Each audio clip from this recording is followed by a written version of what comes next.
World champion Antonio DeRosa shows us how to turn Magic the Gathering into heaps of cash. The Gathering. Plus, Sarah talks to the cast of Kiss Kiss Bang Bang to find out if, in fact, the screenwriter has a stutter. And finally, Brendan Moran may not have a license to kill, but he does have a license to get free stuff. And honestly, which would you rather have?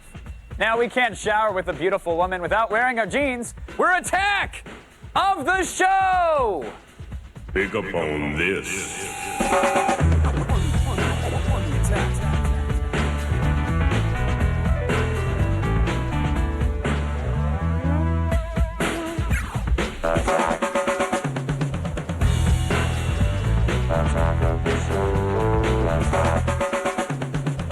Oh, hello everyone and welcome. Welcome to Attack of the Show.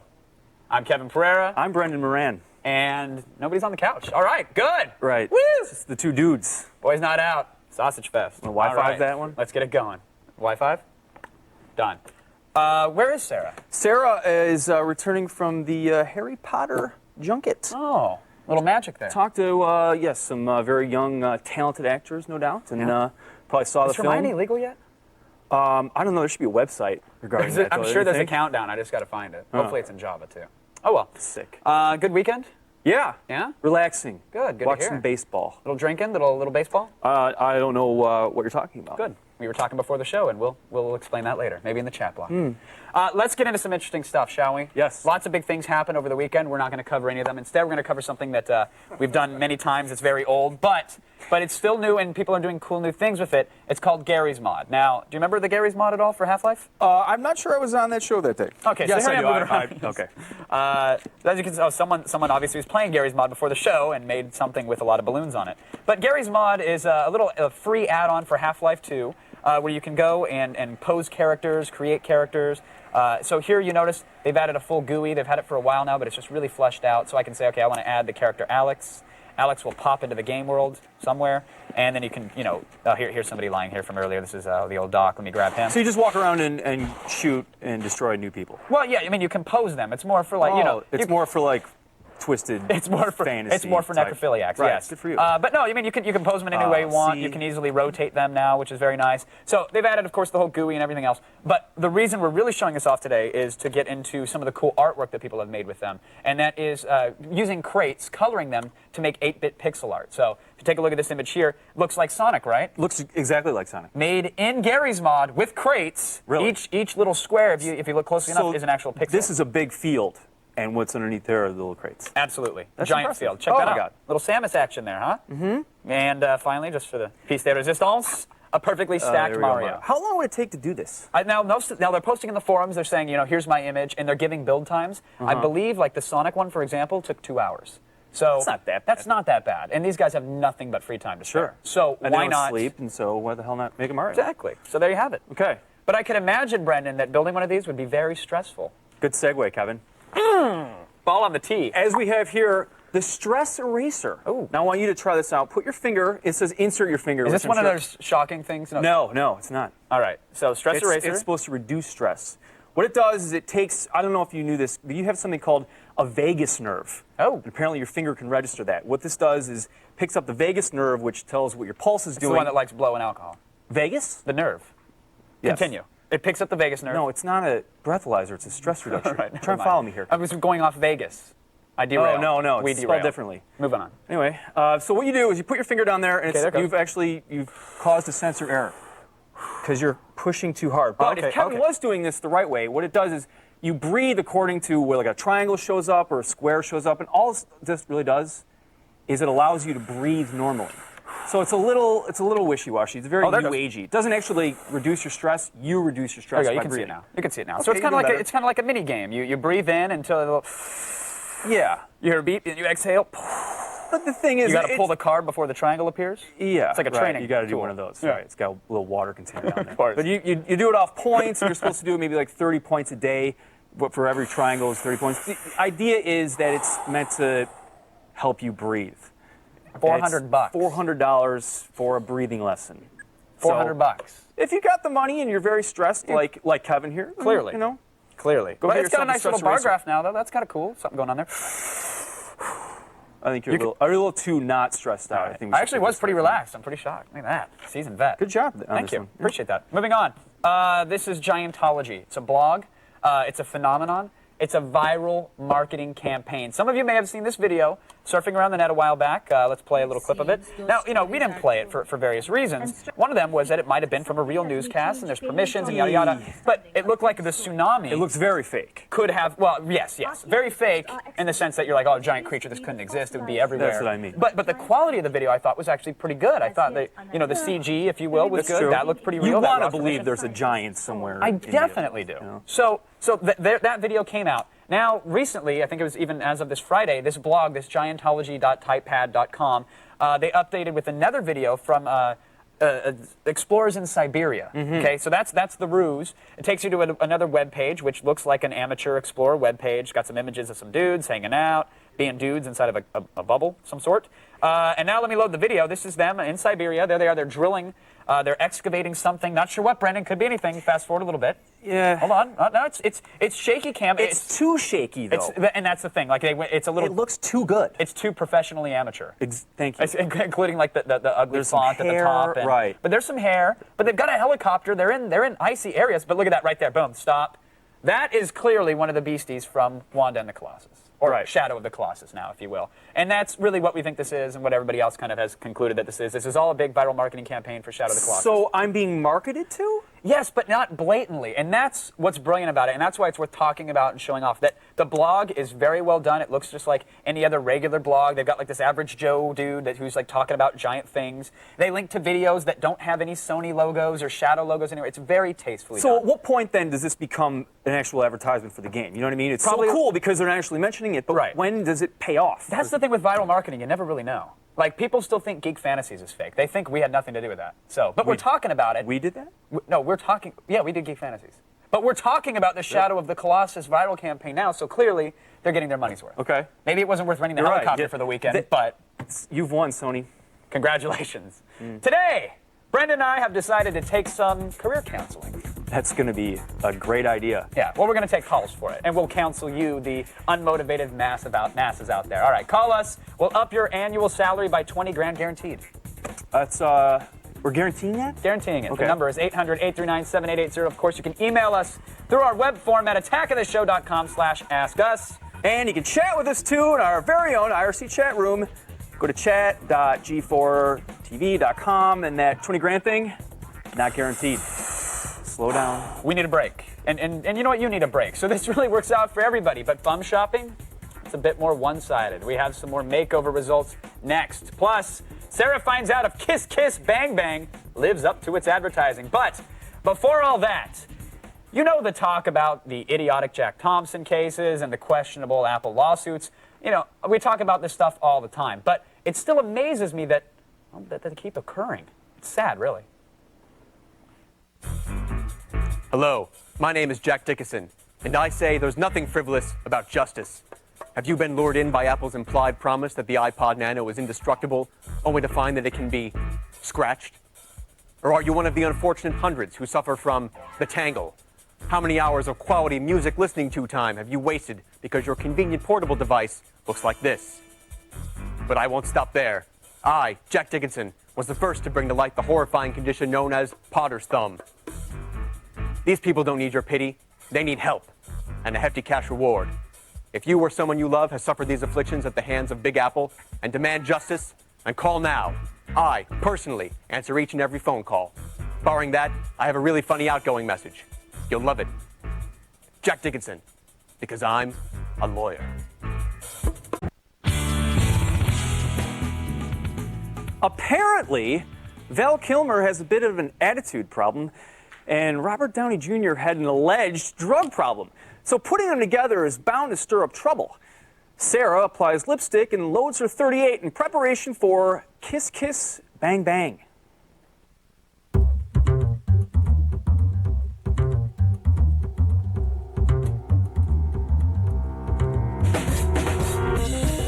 What do you get when you cross a petty thief with a gay detective, add a still struggling actress, and throw them all into a showbiz murder mystery?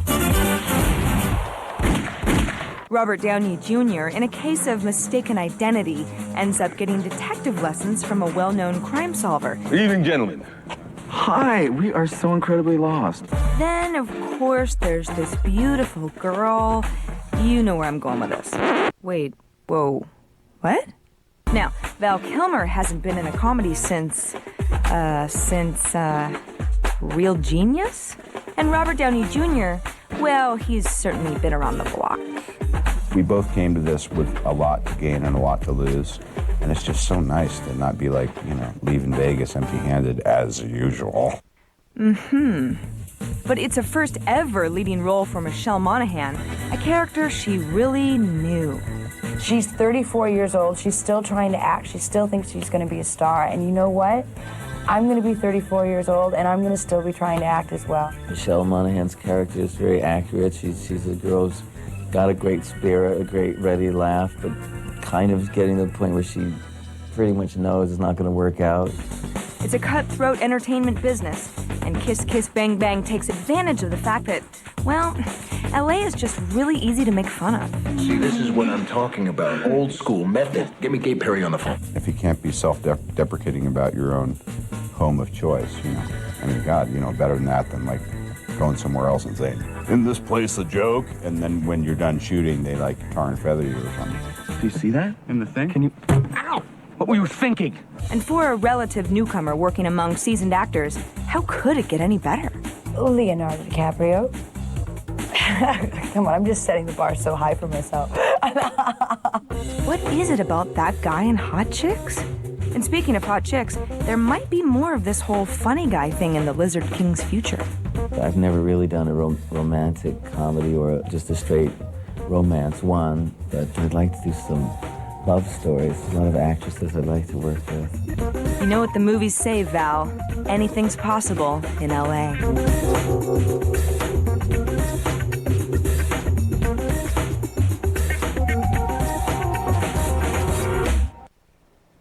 Kiss Kiss Bang Bang opens nationwide this Friday.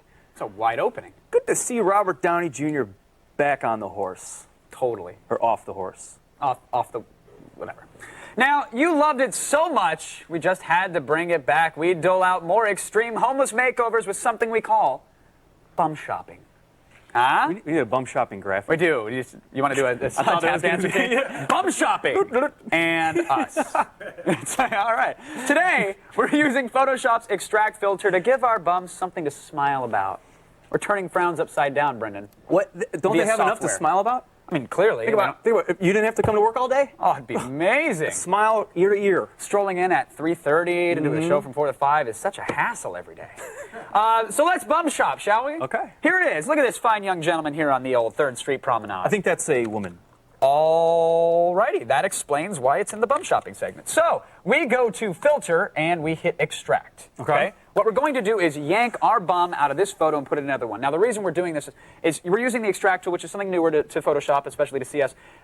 Back in the day, when you young whippersnappers had to cut something out, or the older, already snapped whips, they would have to use the magic wand select tool, or they'd have to use the marquee tool and go around and draw around. It was very kludgy. Had to have a very steady hand. Yeah, it took a lot of time. Now with the extract tool, very simple. So here we are in the extract menu. We have our highlighter tool selected. And as you see, I'm going to very haphazardly, for the sake of time and everybody at home, just kind of draw around this bum. You'll notice I've got large chunks of the background in there. If I were taking my sweet time, though, it'd be much more accurate. So here I am. I'm drawing. Okay, I'm done. Good enough. Now I will switch to the paint bucket. Fill her in. There we go. Now she's all blue. Blue bum. Little frigid. Hit preview, and it will go. Okay, let's figure out what you wanted, what you didn't, and I will end up with a almost very well cut out bum there. You've got enough bum to make something work, though. Clearly. So I'm going to hit OK and say that's the bum I want. You'll notice it puts the bum in front of the transparent checkerboard background. Select my move tool, and look at this. She's going on a little vacation, Brendan. Where's she going? To this tropical island. Wow. That easy. That easy. So if you spend some time, really use the tool well. Here's a before and after. Here's our he bum. Probably not going to get a lot of money, though, in the tropical island. It's fine, Okay. There she is before, in front of Barney's Beanery. All right. And now, look at that. She's got something to smile about. Parlez-vous français, Kevin? Oui, oui. She's got the Mona Lisa. She's in a foreign locale. She's at the Louvre. She's stealing art. It's better than money. All right, now finally, that's just one use of the extract tool. When you really want to get down and get things fine-tuned, the extract tool has another feature, which is like a precise select. So it's a charming old man. Notice the cursor here on the street, the pavement. When I hold down Control, it adds like a little crosshair to it. Okay. So now that shows that the cursor is going into precise mode. So now I'm going to say, like, let's start near his coat jacket here. If I click in precise mode, and notice I'm drawing around just as haphazardly, it's locking on. It's saying, okay, you're probably trying to grab this, what's on the other side of this black jacket here. It just knows, Kevin. It figures out. It's smart. It's precise. And so again, I'm just going to now I'm going to really blaze through it because we're really short on time, but I'm going to kind of cruise on through. Okay. We're selecting around the bum, and it makes it so much easier than the days of yore. Right. And so I've selected around the bum. There we go. I'm going to fill him in again. Like that. Pop Smurf. Panhandling. Hit preview. There it is. That's good enough. Hit OK. Boom. We have a bum in front of a transparent background. You've got a lot more bum here than you did in the Mona Lisa bum. More bum per pixel. That's my guarantee with the precise That's good extract bum tool. shopping, Kevin. Let's see the before and after, Brendan. Before, hey, he just wants a smile. If nothing else, oh, but now he's got a check for $30,000, buddy. He's living large. He's stepping hanging out in the Vegas. Look at the bling. I like the rose on the lapel. That was a nice touch, whoever did that. You can bum shop, too. We've got links to our favorite Photoshop tutorials on the old website, so go visit it. Now, postpone that trip to the kitchen. This is much more important. Clearly. And frankly, you could stand to lose some weight. Oh. But that's off topic. Magic the Gathering champ Antonio DeRosa lays down his cards. Next.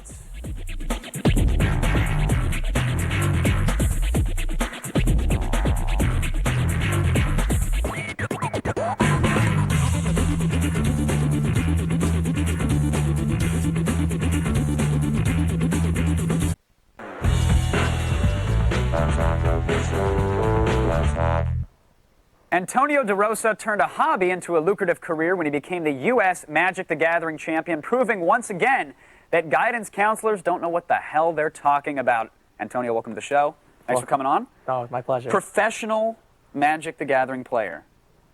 I mean, you have, like, what's the pro lifestyle like? Are you guys hanging out in the Motel 6, trashing rooms, drinking Jack, talking about frost giants? What's it like being a pro Magic player? Well, it's just you and a couple of your friends. You travel all over the world, anywhere from Japan, Europe, Australia, and just, we don't stay in Motel 6, but we don't stay at the Hilton either. You know, it's more, Holiday Inn, We sleep in our PA's vehicles here, so that's even glamorous for me. But so you get to travel all around the world. And is it a close-knit group of people, like at the top?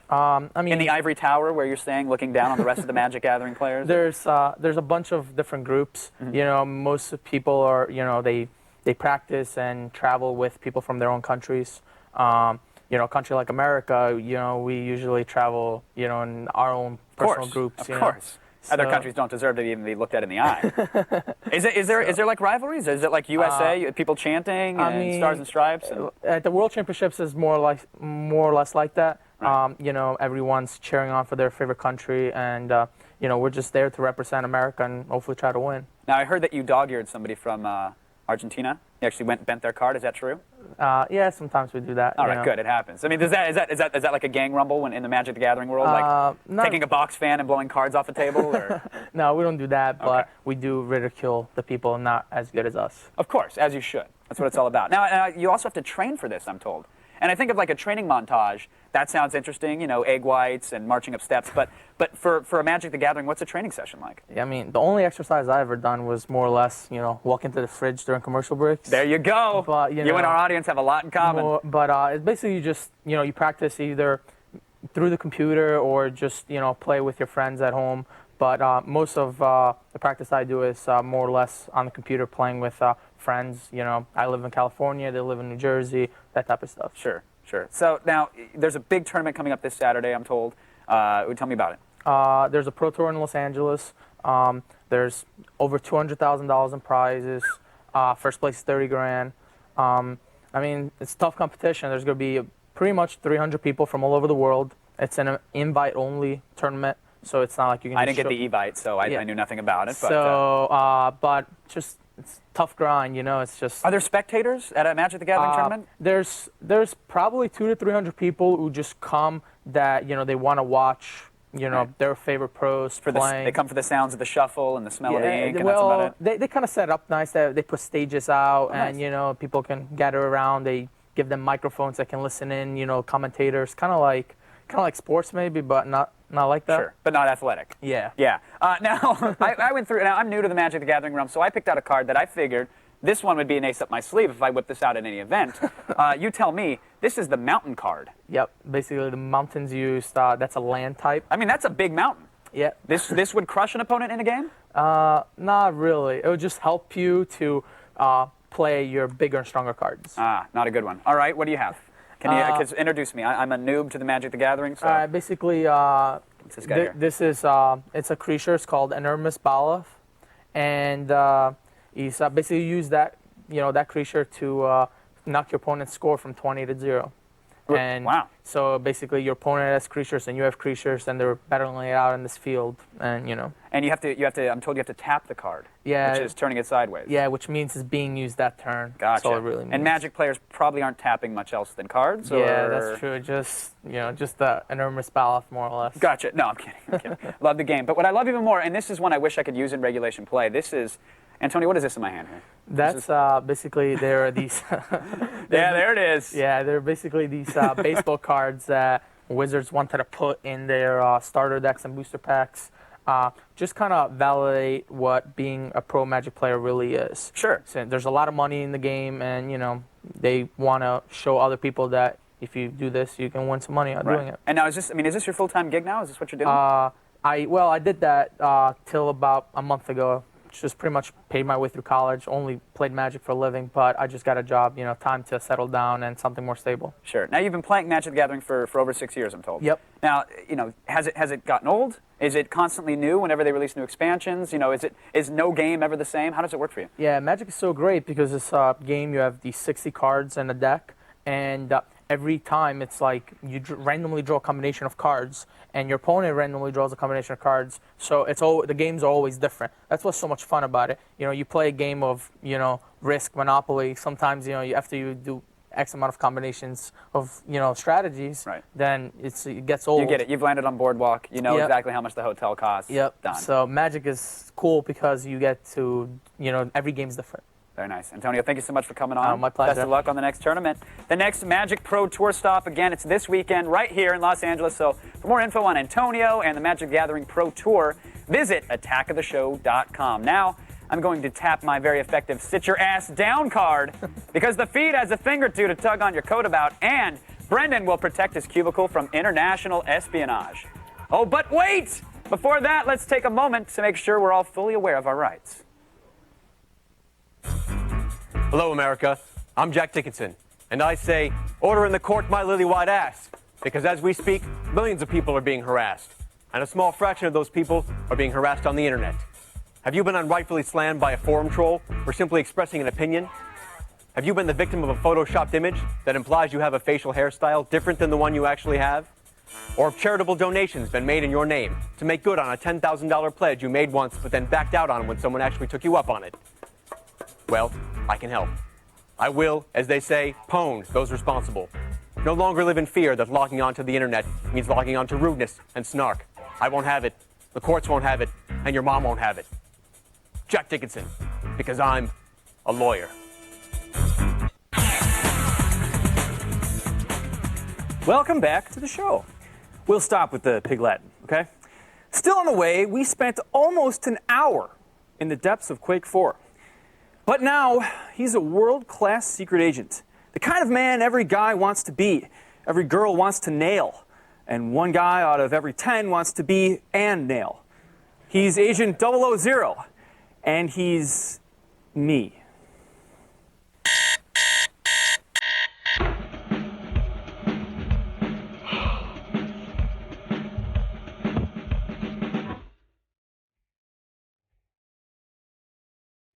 He's the man with the cool tech gadgets. He's 000.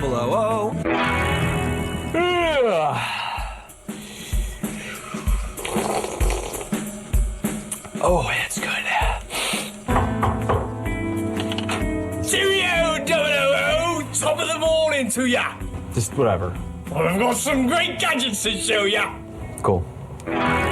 It's the Arcos AV700. It's essentially a portable TV. Record your favorite shows off TV, VCR, DVD, cable, or satellite box. Can I schedule recordings like a TiVo? Yes, you can. And there's much more. Like a 7-inch screen, the ability to store 250 movies, 1 million photos, and 50,000 songs? But how did you know that? Because I'm a secret agent, you The MBS Corp 16 is a freestyle board you can take down a mountain, attach to a kite, or just roll dangerously down the street. The deck is just like a snowboard, only smaller. It takes a little getting used to, but it's a smashing good time.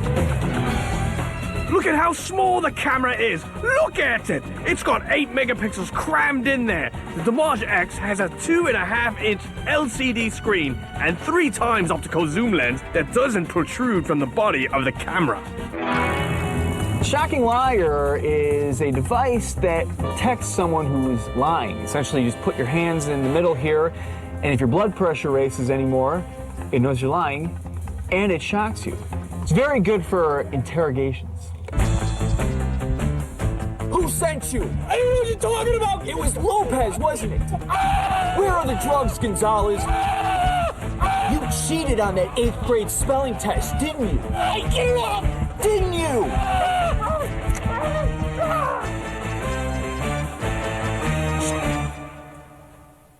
Good sport.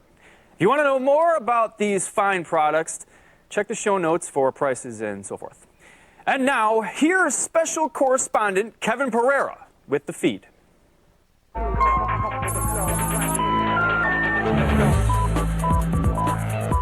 special. Yay. It looks like Senator John McCain's crusade to get the changeover from analog to digital TV has, been pretty much ignored, as it seems the Senate is intent on sticking to their 2009 cutoff. A new bill has just been passed that sets the deadline for April 2009, but provisions are being made to assist those who currently do not have a means of channeling a digital signal to their television. The bill sets aside $3 million that the government will use to purchase converter boxes for those people so they aren't left out in the cold once the changeover actually occurs. So for the record, if you currently have a cable box, then you don't have to worry. If you're still relying on 4 rabbit ears and tinfoil, this is big news. Now, speaking of that barely functional thing we call a government, it seems that hundreds of universities, communication companies, and cities are being told to upgrade their internet systems to the tune of $7 billion. According to the New York Times, the federal government is demanding the overhaul in order to help in the hunt for terrorists and criminals. Several universities, including Florida State, are threatening lawsuits, saying that the overhaul is a waste of time and money and even a waste of resources. In fact, there's not even any evidence that such measures can help catch terrorists at all. And really, Florida should know. This law is an extension of an 11-year-old wiretap bill first issued by the FCC in 1994. Now, the changes they claim are necessary in light of new technology. The universities countered, of course, by saying they already made the names of everybody taking their Intro to Jihad course. So they're on the case. With Robert Rodriguez and Frank Miller currently planning out Sin City 2, their production company is busy pimping out the concept to TV because that's what they do. The Weinstein Company has let slip that a Sin City TV show is in the works, and there are scant details, including no mention of the involvement of either Rodriguez or Miller, and no mention of storylines or characters, and zero confirmation for the rumors that this won't just end up being a lame-ass cop show, albeit the one with the inventive black and white gimmick. Also, there's no mention of a network yet, so while HBO seems like a natural for such a violent concept, don't feel too bad if next week you hear about a new sitcom called Everybody Loves Yellow Bastard. And finally, imagine if at the end of Ocean's 11, George Clooney walks out of prison to meet Julia Roberts, only to have the warden run after him saying, "Oh wait, it's been a mistake, you still have 8 more years to serve." Our bad. Well, that kind of thing has already happened in Michigan, sans attractive movie stars.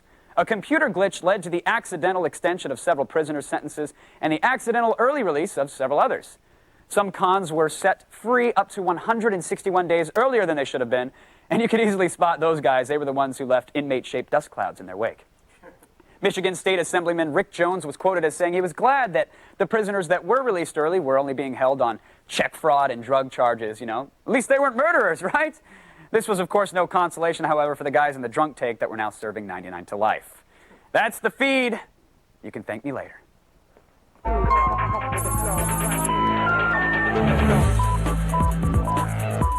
Wish they had that when I was in prison.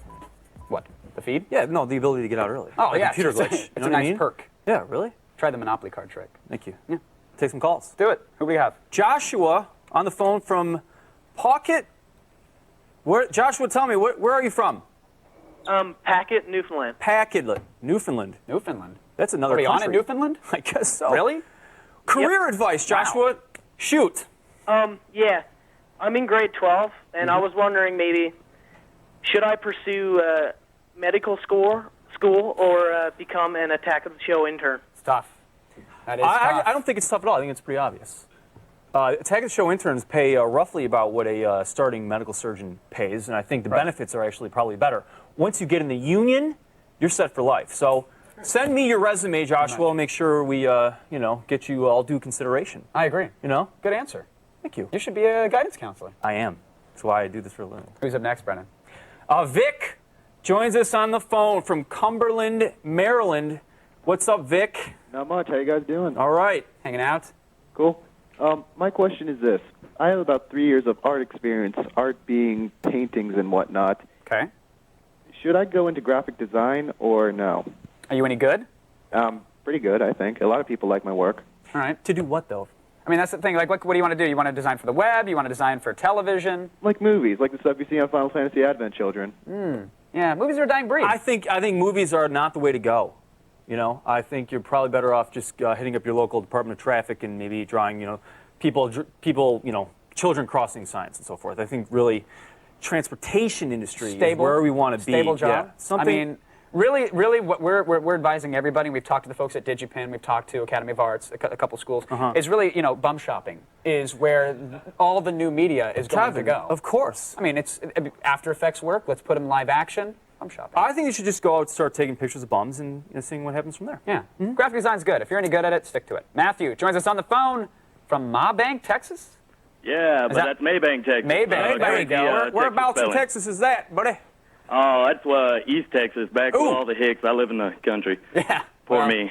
No kidding. Brendan's big with the Hicks. You got a question for us? Yes, I got a question. I need to find out how to turn my Star Wars knowledge into a profitable business, because I usually find myself in automobile shops giving rednecks a quick tune-up? Yeah, we know what you mean. Star Wars knowledge, huh? Now, how long have you been a Star Wars fan? About 5 years. All right. I think the answer is that it will never help you. Yeah. Unless you want to come work here, but the kid who's going to medical school already has the inside track on that one. Pretty much. We've already got the bum shopping covered. Yeah, I don't think Star Wars helps you at all.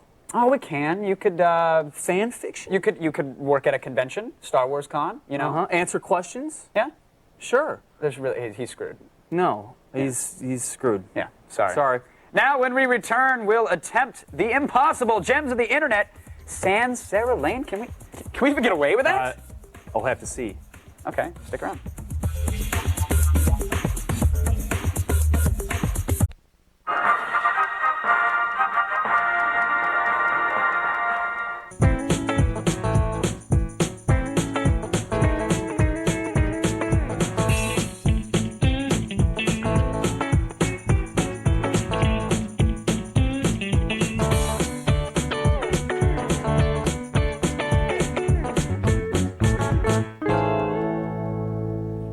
Translated Japanese down there, too. It's good times. Now, Sarah's not here, so all bets are off. Gems of the internet, let's do this!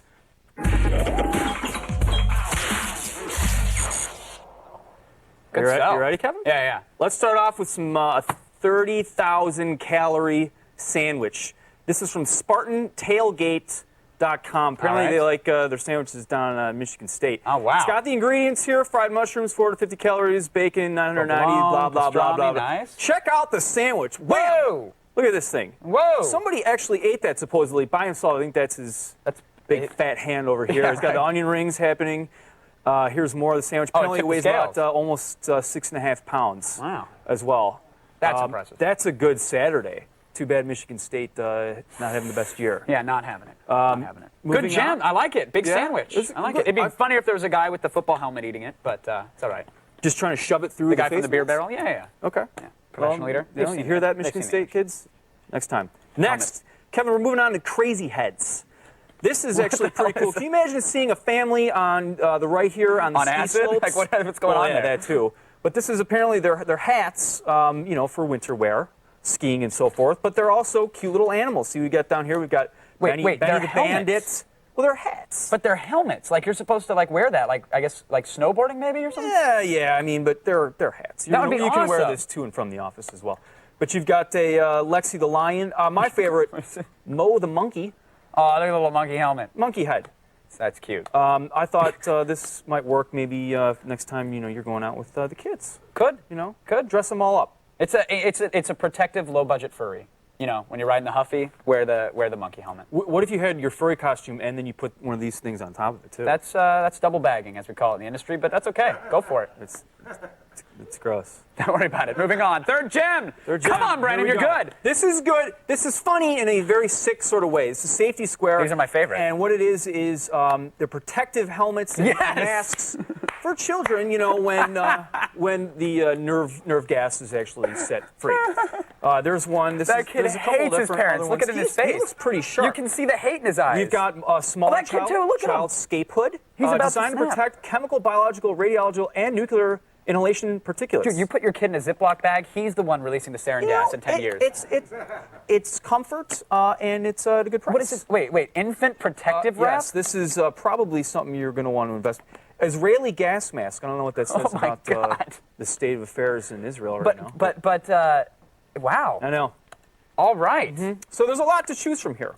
And this is serious. This is serious. A baby scape hood. Which Okay. makes it kind of bizarre to have to laugh at. But You know what it does make it though, Brendan? A gem of the internet. For all the gem links, don't save her in slow motion. That's just disturbing. Until Slayer comes back and deletes them, go to attackoftheshow.com. All right, now enough teasing. Seriously, when we come back, we'll churn out some first 50 magic, huh? I Guess cannot wait. that was another tease, wasn't it? Oh well, what are you gonna do? Watch. Gems of the Internet is brought to you by Laser Tag, the ultimate game of electronic tag.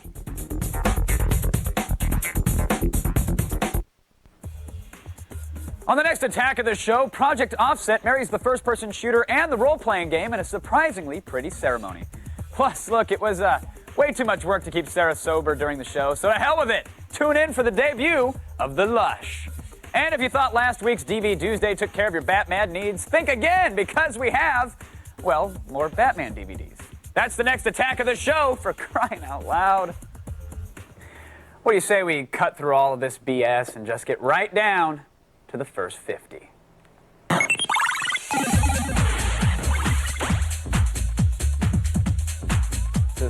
And by BS, you mean bum shopping. Bum shopping, yes. No more bum shopping. It's time to talk about a game that everybody's saying deserves more praise than it's getting. I disagree. Gotta be honest. Ooh. People are gonna be upset.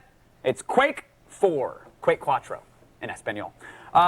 First of all, technically, I must say, the game is as solid as they come. I fired up Doom 3. I have a decent rig at home. Pentium 3.2, yada yada, 2 gigs of RAM. Ooh, look at me. I've got a decent rig at home. Doom 3 didn't run so great. It just didn't do it. This game runs like butter. I was getting great frame rates running in 16:9, yada yada, so on and so forth. So technically very sound. Sound work, great. As you can see, the graphics, very pretty, very fun to look at. The problem is, it's the same damn game that I've played 300,000 times before. Is it like the Quakes that came before, Kevin? Is that what you're saying? Yes, and it's also like the Doom that came before it. It's also like every other first-person shooter where you're trudging down dark hallways with moderately decent outdoor environments to get through like the most mind-numbingly linear gameplay in the world. And there's backtracking. Even in the first few levels, you go to like one big area, grab a guy, then walk him back through the area that you just went with newly respawned enemies. And it's the same old tricks, And I gotta say, the sound work was great, but the music felt really out of place. You expect more from like a first-person shooter rather than just the same old things. I do, and it's partially my fault, and I'll admit it. Like I hold first-person shooter games to much higher standards because that's where I got my start. And Quake 1 was really the game that blew it, through the doors. I mean, aside from Doom, of course, the original. Right. But I expect it to go further now. Like I expect any game that's going to be great to be better than like a Half-Life 2 or even than a Fear. So the controls, that's fair. Very standard. I think it is fair. They've got in-game cinematics, which you'll see look pretty good. I mean, obviously the engine is beautiful. They're very visually fun. But the pacing did seem a little out of whack at times. But, you know, what are you going to do? People are talking about the multiplayer, though, because they threw it back to that old school, you know, a Quake 3 online multiplayer where it's literally run and gun arcade. It's not like Battlefield 2 where you're waiting 15 minutes to go find actual action. You go in blasting. Exactly. So here's some online play there, the old nail gun going on. Again, nothing evolutionary, though. It's the same old tried and true tight quarter battles. You spray bombs and bullets everywhere. You know, you got to win. Why did they do that? Why wouldn't they just take a chance and say, all right, for Quake 4, we're throwing something else at you? Well, because I think the name itself, the Doom engine, which is gorgeous, you know, and a few favorable reviews will take it a long way. I don't think they need to necessarily reinvent the wheel. It's not a slight against Raven or against it or against anybody who touched on this game, because really it's as competent as can be. Like it's solid, but at the same time, like I'm over it. I'm over that particular style of game with linear objectives, backtracking, and you know, just BS. And I don't mean bum. You've had 3 chances to get to Quake 4. Seriously, and here we are. They should have just given up at 2. Ooh, sorry. Ouch. The harder core folks out there, the ones who attend QuakeCon and debate mouse latency optimizations, they owe it to themselves to pick this one up. Me, I'm returning the game to our game library after the show. That's all I'm saying. Wow. Yeah, that's all I'm saying. Wow. Sorry. Now, harder core or not, don't run off yet. No? Kevin and I finally get to share the couch. It's just me and him. And it's getting hot in here. Oh, it's not. It's not. Oh, yeah. But before we take that really disturbing plunge, we have another word from a very important sponsor. Has this ever turned out to be this? I, Jack Dickinson, understand. I've been there, I've done that, and I've burned the negatives.